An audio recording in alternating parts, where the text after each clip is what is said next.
5장 에서도 5장 1절부터 마지막 절까지 교독하겠습니다.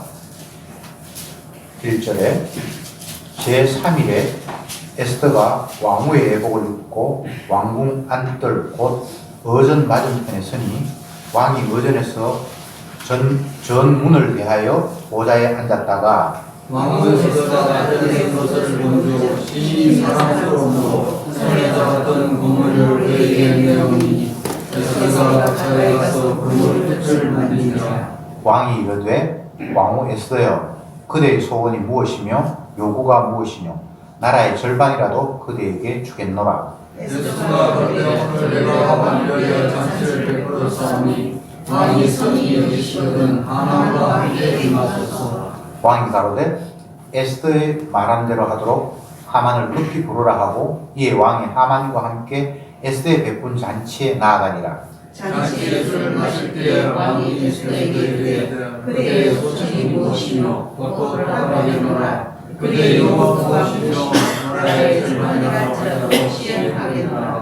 에스더가 대답하여 가로되 나의 소청 나의 요구가 이러하니이다.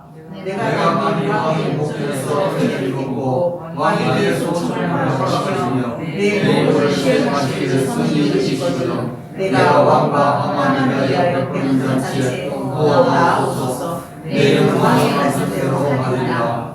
이날에 하만이 마음이 기뻐 즐거이 나오더니 모르드게가 대궐 문에서 일어나지도 아니하고 몸을 움직이지도 아니하는 것을 보고 심히 노하나 상부 집에 들어와서 사람을 보내어 그 집으로 왕의 에스더를 청하여 자기의 부성한 영광과 자녀가 많은 것과 왕이 자기를 들어 왕의 모든 방백이나 신복들보다 높인 것을 다 말하고 또 그때 왕후 에스더가 그 베푼 잔치에 왕과 함께 허락받은 자는 나밖에 없었고 내일도 왕과 함께 청함을 받았느니라. 그러나 유대 사람 모르드게가 대궐문에 앉은 것을 보는 동안에는 이 모든 일이 만족하지 아니하도다. 그러나 에스더가 친구가 이르되 50일이나 방문을 세우고 내일 왕에게 모르게를 그 나무에 알기를 구하고 왕과 함께 제주 잔치에 나아가소서. 하나님의 말씀이 이루고 명하여 사무를 세우니라.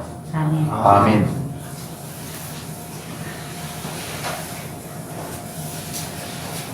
이스라엘 백성은 하만의 계교로 죽을 위기에 놓여 있습니다. 왕이 이미 하만의 요구대로 정한 날짜에 이스라엘 백성들을 죽이는 것을 허락을 한 상태입니다. 왕이 한번 명령을 내리면 그것이 취소되는 그런 경우는 없습니다. 이게 당시의 법입니다. 그것이 왕의 권세를 더욱더 높이는 일이기 때문에 이것은 인간적으로는 되돌릴 수 없는 사태입니다. 아직 날짜가 되지 않았지만 몇 월 며칠이 되면 유대인들은 다 죽임을 당하는 그런 구도가 지금 이미 확정이 되어 있는 상태입니다. 그런데 이 상황을 모르드게라는 사람은 전혀 다르게 인식하고 있습니다. 하나님께서 자기의 언약을 만방에 펼쳐 보이시기 위한 과정으로 이 일들을 일으켰다라고 인식하고 있습니다. 그래서 여동생 왕후에게 네가 이제 왕에게 찾아가서 네 민족을 이야기하고 네 민족을 구원하는 일에 일조를 해야 된다라고 말을 했습니다. 처음 왕궁에 들어갈 때에는 네 민족과 종족을 이야기하지 말라라고 당부를 했습니다. 그런데 이제는 민족을 보호할 때가 되었다라고 이야기를 합니다. 모든 것은 때가 있습니다. 그런데 그 때는 나의 때가 아니라 언약의 때이고 주님의 때입니다. 지금 하만이라는 인물은 물 들어올 때에 배 띄운다라는 그런 속담처럼 왕이 자기를 신임하는 이때에 더욱더 자기의 권세를 확대하고 자기가 원하는 바들을 이루기 위해서 기세등등하게 설치고 있는 그런 상황입니다. 에서드는 오빠의 말에 따라 이제 내가 왕에게 나아가서 내 민족을 구하고 내 민족을 구원해야겠다라는 결심을 하고 1절에 보면 제3일에 이렇게 되어 있는데 이것은 3일 동안 금식하고 난 이후에 내가 나아가겠습니다라고 이야기를 했는데 그 금식이 끝나고 난 이후에 제3일에 이제 왕에게 나아갑니다. 이 당시 국가법에 의하면 아무리 왕의 아내라고 하지만 왕이 부르지도 않았는데 왕의 의전에 나아가는 것은 잘못하면 생명을 잃을 수 있습니다. 반드시 왕이 불러야 나아갈 수 있고 왕이 부르지도 않았는데 나아갔을 때는 왕이 그를 반기는 의미로 손에 잡고 있는 호를 이렇게 내밀면 그래 와도 좋다라는 그런 신호가 되지만 그렇지 않으면 그 나라의 법에 의해서 죽이도록 되어 있는데 죽음을 각오하고 왕비는 왕에게 나아갔습니다. 그런데 여러 날 동안 왕이 자기를 찾지도 않았고 이 정도의 왕은 왕비가 한 사람 정도가 아니잖아요. 수많은 여자가 있을 거잖아요. 그런데 왕후가 나아가니까 왕이 너무 기뻐서 금호를 내어 밀어서 그 오는 왕비를 기쁘게 맞이했고 왕이 묻기를 왕비여 그대가 무엇이 필요해서 소원이 무엇이어서 나를 찾아왔습니까? 당신이 원한다면 내가 이 나라의 절반이라도 떼어서 줄 수 있습니다 라고 왕이 기쁘게 왕비를 맞이했습니다. 일단은 안심이 됩니다. 에스더의 입장에서 생각해 보세요. 부르지도 않았는데 갔는데 만약 왕이 왜 왔어? 라고 하면 목숨이 달아날 수 있는 상황이었는데 왕이 일단 기쁘게 받아서 이제 죽음은 면했습니다. 그런데 한술 더 떠서 왕이 네가 원하는 거 내가 뭐든 들어줄게 나라 절반을 요구한다 할때라도 내가 주겠다라고 왕이 마음문을 여니까 이제 에스더의 입장에서는 얼마나 안심이 되겠습니까? 근데 에스더가 요구하는 게 당장 하만을 죽이십시오라고 이렇게 요구하는 것은 아니고 뜸을 들이기 시작을 합니다. 왕이여, 내가 왕을 위해서 잔치를 준비를 했는데 당신의 충복 하만과 함께 내가 마련해온 잔치에 오십시오. 그러면 내가 내 소청을 왕에게 이야기하겠습니다 라고 자기의 소원을 1차로는 뒤로 미루어 놓았습니다.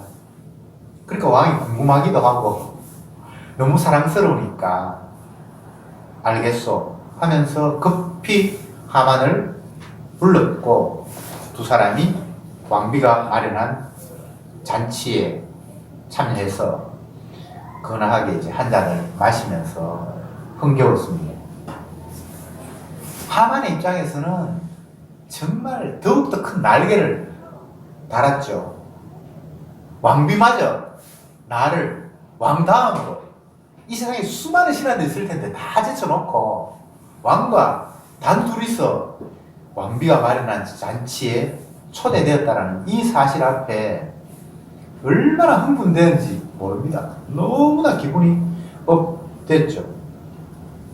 그래서 왕과 함께 대작을 하면서 술을 마시고 즐기고 이런 환경이 되었는데 왕이 또 왕비에게 묻습니다. 당신이 원하는 대로 이제 소청을 말해보시오. 소원을 말해보시오. 내가 꼭 이루겠습니다. 들어주겠습니다. 그랬는데 또 왕비는 자기의 바람을 지연시킵니다. 왕이여, 내가 내일도 왕과 하만을 위해서 똑같은 잔치를 열고 싶은데 그때 오셔서 즐기시고 내 요청을 말할 때에 들어주십시오 라고 했습니다. 성질 급한 왕님 같으면 당장 얘기해 라고 얘기할 텐데 어쨌든 상황이 지금 에스더가 원하는 쪽으로 흘러가고 있습니다. 그래서 하만은 기분 좋게 왕의 초청을 받아서 왕과 독대하면서 한잔 취해서 이제 집으로 돌아가는데 왕궁 입구에 앉아있는 모르드게가 오늘도 역시나 인사가 안 하고 쳐다보지도 않고 개무시하는 상황이 자기 눈에 들어왔습니다. 다른 신하들은 다 일어서서 인사를 하고 머리를 숙이는데 이 모르드게는 쳐다도 보지 않고 있단 말이에요. 그 전에 너무 기분이 업돼서 하늘을 날 것 같았는데 모르드게를 보니까 또 머리 끝까지 받치는 거예요. 13절에 이렇게 되었습니다. 그러나 유다 사람 모르드게가 대궐 문에 앉은 것을 보는 동안에는 이 모든 일이 만족하지 아니하도다. 모르드게만 없으면 하늘을 알 것 같은데 저 인간 저 꼴 보면 속에 우라통이 터져서 그동안 기뻤던 것마저도 다 날아갈 판이다. 참 인간이 웃기는 존재죠, 그죠? 자기가 무시하면 자기도 무시해버리면 되는데 다른 거 다 좋은데 그 한 사람이 자기에게 머릿속에서 절하지 않는다는 이유 때문에 그 전에 기뻤던 것마저 다 기분이 엉망이 되어버리는 거예요. 인간의 기분이 왜 이런 걸까요? 자기한테 절하지 않는다고 해서 자기를 주먹으로 때리는 것도 아니고 뭐 자기를 험담한 것도 아니고 여론을 나쁘게 한 것도 아니고 한 것도 아닌데 그래서 하만은 집에 돌아와서 오늘 있었던 일을 아내에게 그리고 친한 친구들에게 이야기를 합니다. 내가 오늘 어떤 일이 있은 줄 알아? 왕비가 왕을 자기가 마련한 잔치에 초대했는데 나 혼자만 유일하게 거기에 같이 동석하게 되었어. 나는 이 땅에 이제 진짜 대단한 존재야. 그러니까 아내와 친구가 막 박수를 쳤겠죠. 역시 당신은 대단한 존재가 맞습니다. 그런데 이야기가 다른 데로 흘러가요. 그건 좋은데 그 왕궁 입구에 앉아있는 그 모르드게라는 그 유대인 놈, 그 놈은 나를 본체 만체하고 완전히 개무시해. 내가 그 놈 제거하지 않으면 목에 가시가 있는 것처럼 내게 만족이 없어. 어떻게 하면 좋겠어? 그러니까 그 친구들과 아내가 의논을 했겠죠. 그러면 내일 또 당신이 왕비가 초대하는 잔치에 간다고 했는데 그때 가서 모르드게 그놈 제거하도록 그렇게 왕이 당신 기뻐서 이렇게 모든 이야기를 들어주니까 그렇게 하면 어떻겠습니까? 우리가 그놈을 위해서 높은 장대 59피 되는 높은 장대를 마련할 테니까 거기에 매달아 죽이도록 그렇게 왕에게 요청을 하십시오. 그래서 이제야 방안이 생겼다 싶어서 협조케 하고 그렇게 해서 오늘 본문이 끝이 납니다. 왕이 등장하고 왕비가 등장하고 그 자리에 하만이라는 사람이 끼어 있습니다. 표면적으로 보면 이렇게 볼 수 있죠. 그런데 언약은 그 모든 일들이 하나님의 살아계심을 만방에 전하고 세상은 권세 가진 왕이나 아니면 그 왕의 권세를 위임받은 하만 같은 사람에 의해서 움직이는 것이 아니라 당신이 계획하고 약속하고 뜻하신 바대로만 운행되어 간다라는 사실을 주님은 보여주시려고 그런 일들을 다 펼치셨어요. 이 상황 속에서 그 사실을 정확하게 인지하고 있는 사람은 모르드게밖에 없습니다. 아직도 에스더는 뭐가 뭔지를 잘 모르고 오빠가 이야기하는 걸 들어보니까 그게 맞는 것 같고, 그래서 그냥 오빠의 말을 따랐고 상황이 위기에서 약간은 풀려가는 그런 상황으로만 인식하고 있습니다. 모르드게는 에스더에게 강하게 이야기합니다. 왕에게 나아가서 하만의 이 못된 괴계를 이야기하고 당신이 유대인이라는 사실을 밝혀라. 그리고 유대인 하나님의 백성을 이 위기에서 구원해야 한다 라고 정확하게 이야기했습니다.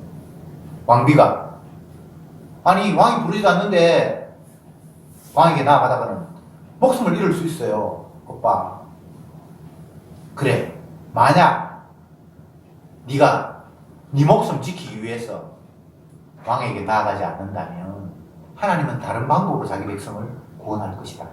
그러나 하나님의 일에 네가 동참하지 않았다면 너는 저주를 받을 수밖에 없을 것이다 라고 강하게 이야기를 합니다. 모르드게는 에스를 통해서 하나님이 자기 백성을 구원할 수도 있고, 에스가 만약 그 일에 동조하지 않는다면 다른 방법으로도 자기 백성을 건질 것이라는 것을 그는 확신하고 있었습니다. 그래서 이 상황을 불안하고 초조해서 벌벌 떠는 것이 아니라 하나님께서 자기 언약을 드러내기 위해서 지금 큰 일을 운행하고 계신다는 사실을 온몸으로 전율하면서 느끼고 있습니다. 만약 우리가 하나님의 약속을 믿는다면, 그리고 주님이 자기 약속대로만 세상을 운행하시는 것을 확신한다면, 우리가 닥치는 위기 또 아니면 어떤 상황, 뭐 오늘날 코로나가 됐건 뭐 어떻게 됐든 어쨌든 늘 성도에게는 주어진 여건과 환경이 있고 또 우리를 대하고 있는 사람이 있고 다 있어요.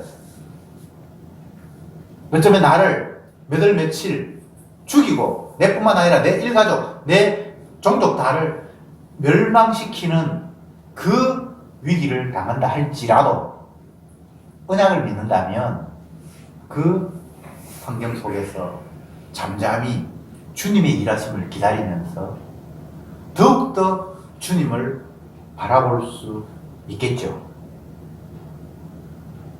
주님의 약속을 믿는다는 것은 세상 전체를 하나님의 뜻으로만 이해하고 바라보는 것이 됩니다.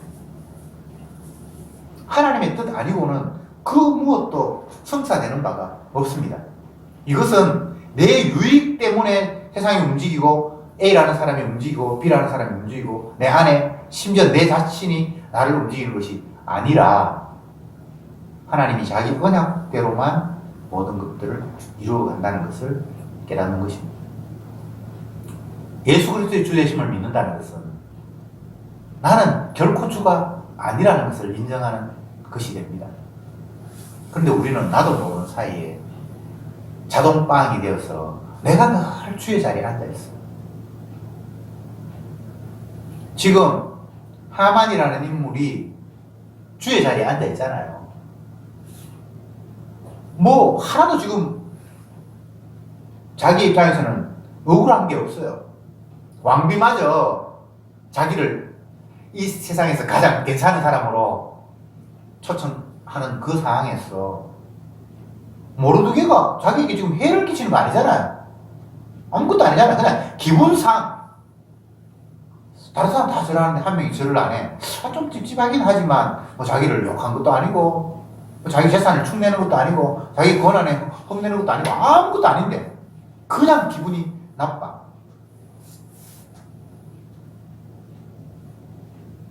만족하지 아니하도다. 왜 지가 만족해야 되죠? 왜 모든 사람을 통해서 모두 주어진 환경이 자기 만족으로 귀결돼야 되죠. 이게 지금 주의 자리에 앉아 있는 거예요.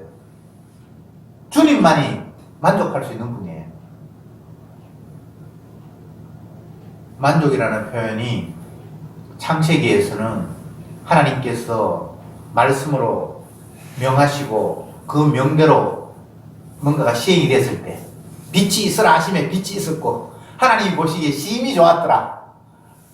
주님이 자기가 원하는 바를 이루시면서 스스로 만족하시는 분이지 피조물이 왜 만족해야 돼요? 그건 반칙이에요.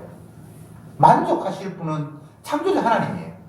근데 지금 하만은 지가 지금 만족하지 못하다고 그 만족하지 못한 부분들을 해소시켜서 만족의 환경으로 바꾸려고 하고 있어요. 이게 바로 언약의 원수입니다. 이게 바로 마귀예요.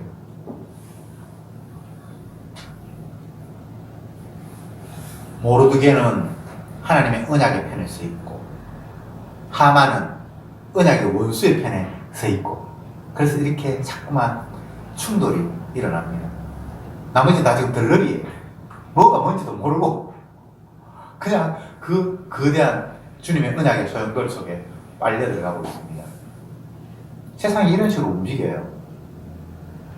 언약의 사람과 자기도 모르게 언약의 반대편에 서 있는 사람. 나머지 전체 나도 굳이 나누면 그게 나누지만 그냥 그 소용돌이 속에 이리 가담하고 저리 가담하고 그냥 그렇게 흘러가는 게 세상사예요. 어떤 사람은 세상의 역사를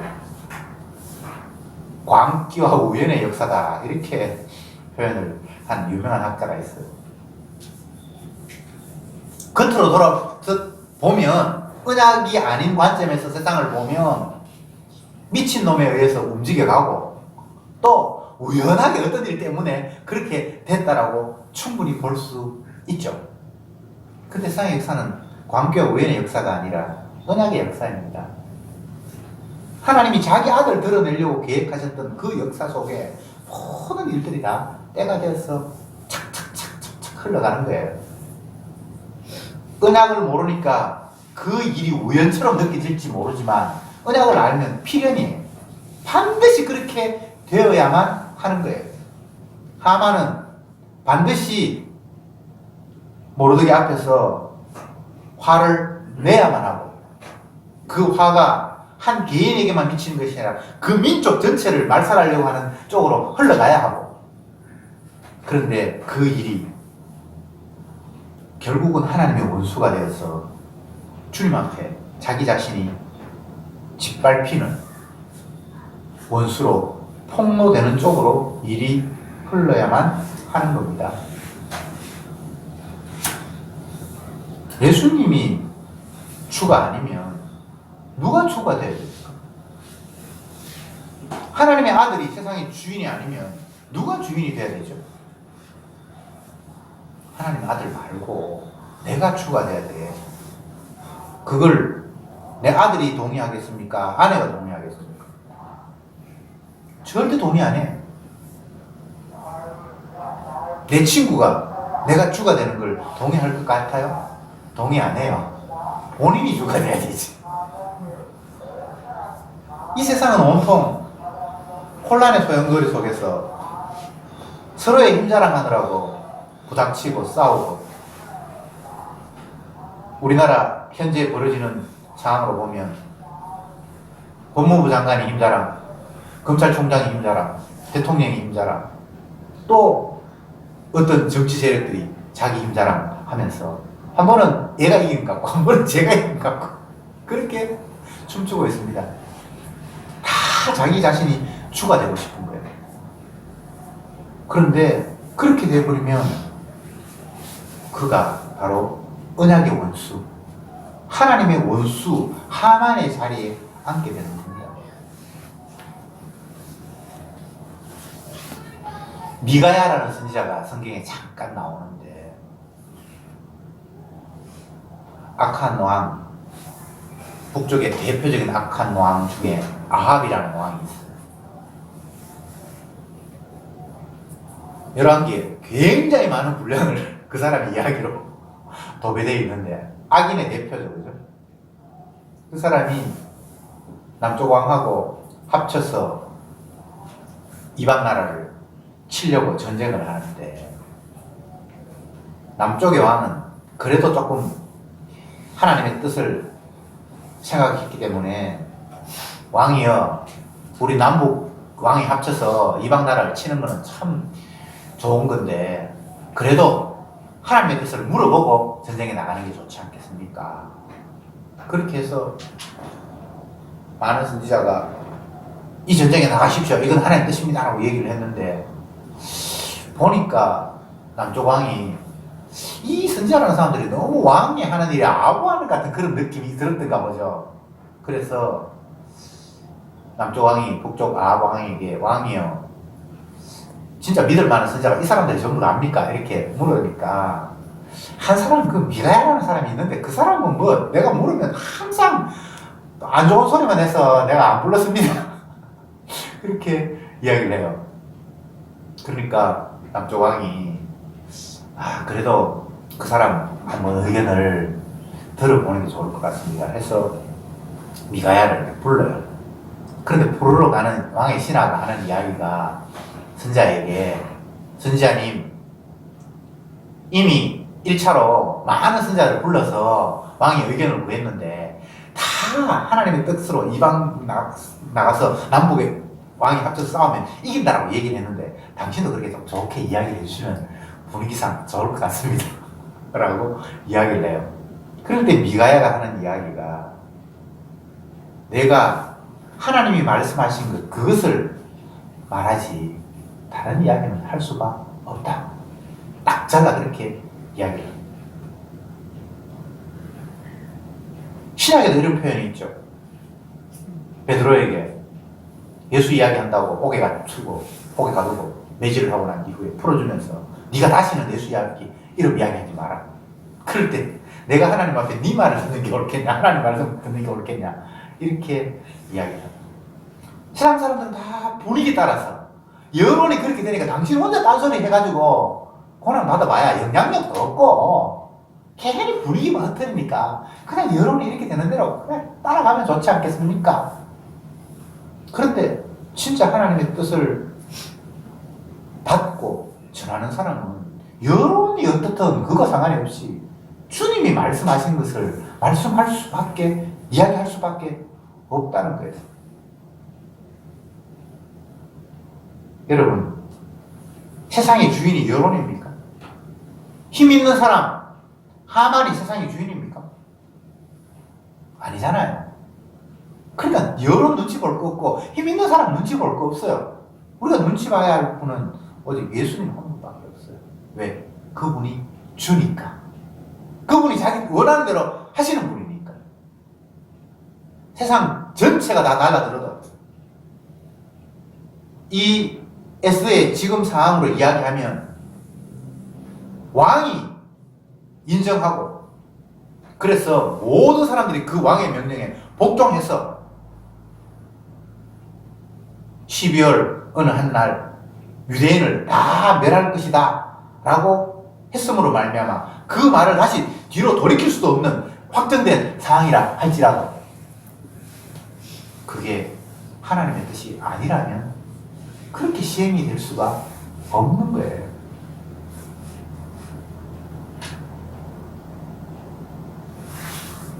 최후 심판 때 주님이 세상을 마지막으로 최후로 심판하실 때에 그 심판에서 살아남을 수 있는 유일한 근거는 예수님의 피로 사함받은 사람 외에는 그 심판에서 살아남을 수가 없습니다. 이것은 이미 구약 이스라엘 백성들이 애굽에서 탈출하는 그 마지막 날 밤에 견본으로 보여주셨어요. 애굽에 있는 모든 장자를 다 죽이는 무서운 심판의 날에 어린 양의 피가 묻어있는 그 자만은 주님의 무서운 심판에서 해당될 것이고, 참 심판의 근거와 용서의 근거가 엉뚱하죠. 로마서 8장 1절에 그리스도 예수 안에 있는 자에게는 결코 정죄함이 없나니, 하나님이 죄에 대해서 심판한다라고 수차례 거듭 반문하시면서 죄는 하나님이 가장 미워하시는 것이다. 심지어 그 아들마저도 죄인이라는 이유로 하나님이 용서하지 않고 심판해 버렸다 라고 거듭 이야기하신 후에 그리스도 예수 안에 있는 자에게는 결코 정죄함이 없다 라는 놀라운 복음을 선포하셨습니다. 그리스도 예수 안, 예수님의 대속의 피로 용서받은 자는 정죄가 없죠. 이미 대신 정죄를 받았는데, 어린 양이 대신 죽었기 때문에 그 집에는 죽음이 올 수가 없어요. 그 사람이 죄가 없어서가 아니고, 다른 저주받은 사람과 달라서가 아니고, 어린 양이 대신 저주를 받아서 저주를 죽었기 때문에 거기에는 죽음이 없는 거예요. 이게 주님의 복음이에요. 주님이 제시하신 복음. 여호와께서 자기 백성의 죄를 그 아들에게 담당시키셨다. 담당하심. 그것이 복음이에요. 그것 외에 죄를, 심판을, 주님의 무서운 진노를 피할 방법은 없습니다. 앞으로 잘하겠습니다가 아니에요. 훌륭하게 살겠습니다가 아니에요. 이제 정신 차리겠습니다가 아니에요. 이미 확정 났습니다. 그 아들 예수님의 피가 우리를 모든 데서 깨끗게 했어요. 확정 났습니다. 이미 성도는 사망에서 생명으로 옮겼느니라 라고 주님이 확정하셨습니다. 앞으로 잘해서 구원을 얻는다거나 이제 정신 차려서 주님의 피를 내가 믿겠다거나 그런 것이 아니라 이미 성도는 사망에서 생명으로 옮겨졌어요. 옮겨진 사람은 그 옮겨진 근거를 날마다 찾으면서 살도록 주님이 하시는 거예요. 그를 주님은 피의 증인이다, 십자가의 증인이다 라고 말씀을 하셨습니다. 내가 증인 노릇해서가 아니라 주님이 나를 피로 씻어서 그 피의 공로를 증거하는 일로 활용을 하세요. 내가 예수님 피로 살았습니다 이렇게 입으로 얘기해서 증인이 되는 게 아니고, 주님이 자기 피로 우리를 죄에서 사망으로 옮긴 후에 그의 삶을 통해서 자기 자신의 피의 공로를 증거하도록 우리를 활용하셔요. 증인이 되리라라고 주님께서 확정하셔도 될 거예요. 여러분이 애써가지고 증인되는 거 아닙니다. 내가 입을 열어서 전도하는 것처럼 느껴지지만 사도행전에 보면 그렇게 되어 있지 않아요. 주의 손이 그를 움직이면 구원 얻는 생명들이 많더라. 표면적으로는 사람이 입으로 뭐 말을 하고 누가 가서 뭔가를 하고 하는 것 같은데, 그 상황을 주님이 이해하시기는 주의 손이 자기 백성을 건졌다라고 그 상황을 그렇게 풀이하고 있어요. 그러면 주님의 해석이 맞습니까? 내 생각이 맞습니까? 주님의 생각이 당연히 맞지. 베드로가, 바울이, 또 뭐 신라가, 또 아니면 바나바가 성령에 이끌려서 어느 지역으로 가고 하는데, 그래서 그곳에 가서 복음을 전하고 하는데, 주님은 그 상황을 주의 손이 그들을 이끌사 자기 백성을 건졌더라 이렇게 말하고 있다 이 말이죠. 가기는 바울이 갔는데, 가기는 베드로가 갔는데, 성경은 주의 손이 그 일을 하고 있다라고 말한단 말이죠. 우리는 모든 상황을 주님의 해석의 관점에서 바라볼 수 있습니다. 아, 오늘도 주님이 저 사람을 통해서 일하시는구나. 그냥 그 사람이 하는 일이 아니에요. 어리석은 사람들은 죽어하셨는데 왜 나를 주목하느냐? 근데 못 보는 사람들은 그냥 사람이 한 것 같이 지가 분명히 이야기했는데 이야기한 정말 당사자는 왜 내가 한 것처럼 나를 주목하냐? 그것을 다른 성경에서는 엘리야는 우리와 성정이 같은 사람이로되 그가 비 오지 않기를 구하니 비가 오지 않았다. 이렇게 이야기해요. 사람이 어떤 말을 해서 하늘을 움직일 수 있는 사람이 있습니까? 근데 그런 일이 벌어졌잖아요. 그러면 그걸 언약을 모르는 사람들은 와 엘리야 대단하다 이렇게 되겠죠. 근데 성경이 뭐라고 했습니까? 그는 우리와 성정이 같은 사람이래요. 그냥 죄인이고 똑같대요. 그 말은 바꿔 이야기하면 그가 한 것이 아니라 주가 하셨다는 이야기잖아요. 성경에는 죄인밖에 없습니다. 예수님 말고는. 그런데 그 죄인이 엄청난 일에 가담이 되어서 놀라운 일이 벌어지는 게 많아요. 하늘을 명해서 달을, 태양을 멈추는 사람도 있고요. 뭐 별별 일이 다 벌어져요. 근데 그게 그 사람이 했을까요? 아니죠. 주의 손이. 여러분도 아무것도 아니고 죄인인 줄 알지만 주의 손이 우리를 강권하실 때에 내가 알지 못하는 일들이 나를 통해서 벌어져요.